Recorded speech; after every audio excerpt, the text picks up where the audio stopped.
नमस्कार। उत्तर प्रदेश के सहारनपुर जिला है जहां पर हम लोग मौजूद है।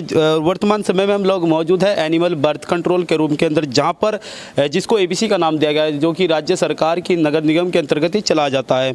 जानने का लोगों से इनसे प्रयास करते हैं। यहाँ पर डॉक्टर साहब है, डॉक्टर कृष्णा जी, क्योंकि यहाँ पर कुछ लोगों के द्वारा जनपद सहारनपुर के अंदर नगर निगम की छवि को बदनाम करने की साजिश रची गई। साजिश के या किसी प्रकार से कुछ उनकी अपनी खुद का स्वार्थ बता सकते हैं। कुछ लोग का कहना ये होता था कि नगर निगम के द्वारा कुत्तों की नशबंदी की जा रही थी, तो कुत्तों को हार्ट अटैक की समस्या हो रही थी और उनको जहाँ पर इंजेक्शन लगाया गया वहाँ पर पैरालिसिस की समस्या हो सकती थी। तो जानकारी देने के लिए डॉक्टर साहब हमारे बीच में मौजूद है। डॉक्टर कृष्णा जी, क्या हाल है डॉक्टर साहब? बढ़िया बढ़िया। अच्छा डॉक्टर साहब, कुछ लोगों के द्वारा कुत्तों के ऊपर बात की गई है कि नगर निगम के द्वारा जिन कुत्तों की नशबंदी की गई है, ऑपरेशन किया गया है या जहाँ पर उनको इंजेक्शन लिया गया है, तो वहाँ पर अपंगता यानी कि पैरालिसिस हो गई है। क्या ये बात सही है गलत? सारे आरोप बेबुनियाद हैं। सर्जरी से अपंग होने का चांस ही नहीं है कोई, ठीक है ना। सर्जरी का अपंग से कोई रिलेशन ही नहीं है।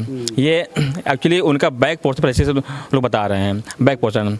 तो उसमें क्या होता है कि या तो एक्सीडेंट से हो और फिर या तो फिर कोई उन पे हिट किया हो, उनकी स्पाइन को हिट किया हो, उससे जो है वो अपंग होते हैं और सर्जरी से अपंग नहीं होते हैं वो। अच्छा, कुछ लोग ये कह रहे हैं कि आपके द्वारा जब कुत्तों का ट्रीटमेंट किया गया, पहले तो ले लिया गया, फिर उन कुत्तों को वहीं पर छोड़ दिया गया और जब आपने उनको वहाँ पर ड्रॉप किया तो कई कुत्ते अटैक से मर चुके। ये आरोप गलत है। एक्चुअली क्या है कि अभी गर्मी का टाइम बहुत ज़्यादा है, बहुत गर्मी, अभी गर्मी बहुत पड़ रही है। इसमें क्या होता है कि डॉग्स में जो है हीट स्ट्रोक प्रॉब्लम कॉमन इस टाइम हो जाती है गर्मी में, क्योंकि टेम्परेचर इतना हाई होता है और हीट स्ट्रोक की वजह से भी डॉग्स की डेथ हो रही है। और जो आरोप लग रहे हैं कि सर्जरी के बाद हार्ट अटैक, ये सारे आरोप बेबुनियाद इनके हैं। एक्चुअली क्या होता है ना, दो पक्ष होते हैं, एक जो कंप्लेन करता है और एक जो पालता है, ठीक है, जो उनको खाना देता है। तो जो खाना देता है, अगर उसके अपोजिट वाला जो उसके मोहल्ले का होता है, उसने कंप्लेन कर दिया कि ये डॉग्स काट रहा है, आप ले जाइए, फिर हमें ऑफिस से कंप्लेन आती है यहाँ पे, फिर हम यहाँ से टीम भेजते हैं, ठीक। तो जो लोग पालते हैं उन्हें ये चीज़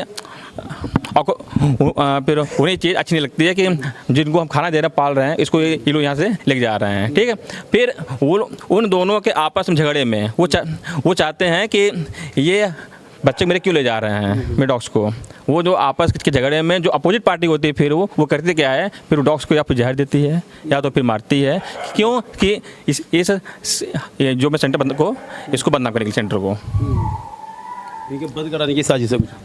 इनकी सारी साजिश है। एक्चुअली यहाँ कुछ लोग आए भी हुए हैं, धमकियाँ देते रहते हैं कि हमने सेंटर पहले भी बंद करवा दिए हैं, तुम्हारा भी हम बंद करवा देंगे। कौन लोग हैं? एक्चुअली मुझे नाम तो नहीं पता, कुछ लेडीज़ आती हैं, कुछ जेंट्स भी आते हैं, मुझे नाम नहीं पता उनका, लेकिन लोग आके धमकियाँ देते हैं और वो कि सन ये नहीं ऐसा दो बताइए, ट्रीटमेंट सिखाते हैं डॉक्टर को आके वो, और धमकियाँ देते हैं कि हमारा जो कुछ पॉलिटिशियन अच्छे हैं उनका भी नाम लेके। अच्छा डॉक्टर साहब, जैसे कि कुत्तों के अंदर बहुत सारी समस्या भी है, तो क्या रेबीज वगैरह के इंजेक्शन भी अनिवार्य कर दिए गए? हाँ, रेबीज़ एकदम अनिवार्य है। हम यहाँ पे नसबंदी करते हैं, नसबंदी के साथ साथ हम रेबीज़ का इंजेक्शन मतलब हम रेबीज़ का टीकाकरण भी यहाँ करते हैं हम। अच्छा, पालतू घर के अंदर पालतू डॉग्स को लिया जाता है, तो अगर वो बच्चों को काट दे तो उसके भी इलाज के लिए व्यवस्था? देखिए, अगर मेरे पास अगर वो कंप्लेन जाती है वहाँ पे, अगर ऑफिस में कंप्लेन जाती है, मेरे पास कंप्लेन आती है, तो हम ऐसे बच्चों को भी उठाते हैं। फिर हमें ऐसे जो डॉग्स होते हैं या फिर डॉग्स बच्चे होते हैं, हम उनको भी लेके आते हैं। अभी इस टाइम मेरे कैनाल में करीब 50 के ऊपर डॉग्स ऐसे हैं जिनकी नसबंदी हो चुकी है, फिर भी कंप्लेंट की वजह से लेके आए हैं। अब इस सेंटर के अंदर टोटल डॉग्स कितने हो सकते हैं? इस टाइम 200 लगभग हैं, 200 के लगभग। तो 200 में से 50 की जो है नसबंदी हो चुकी, 150 फिलहाल? नहीं, 50 में ऐसी कंप्लेन आई थी जिनकी नसबंदी हो चुकी थी, फिर भी लोगों ने कंप्लेन किया था कि ये जो बाइट कर रहे हैं, तो हमने उनको लेके आए हैं यहाँ पे रेबीज़ का टीका लगा के फिर उनको छोड़ देंगे। अच्छा डॉक्टर साहब, जैसे कि कुत्ते बहुत सारी काटते भी है, तो क्या आपको नहीं लगता, डर नहीं लगता, आप रेस्क्यू वगैरह भी करते हैं?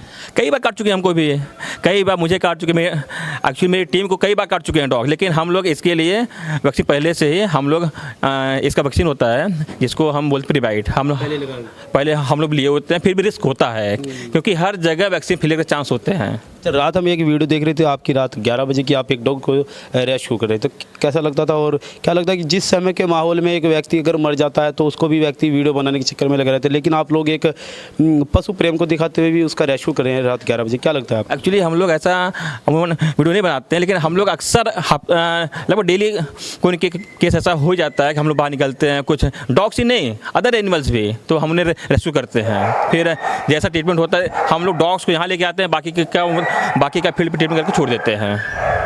और भाई ये जो लोग आरोप लगा रहे हैं कि ये लोग जहर के इंजेक्शन दे रहे हैं, डॉग्स को मार दे रहे हैं, सारे आरोप बेबुनियाद हैं।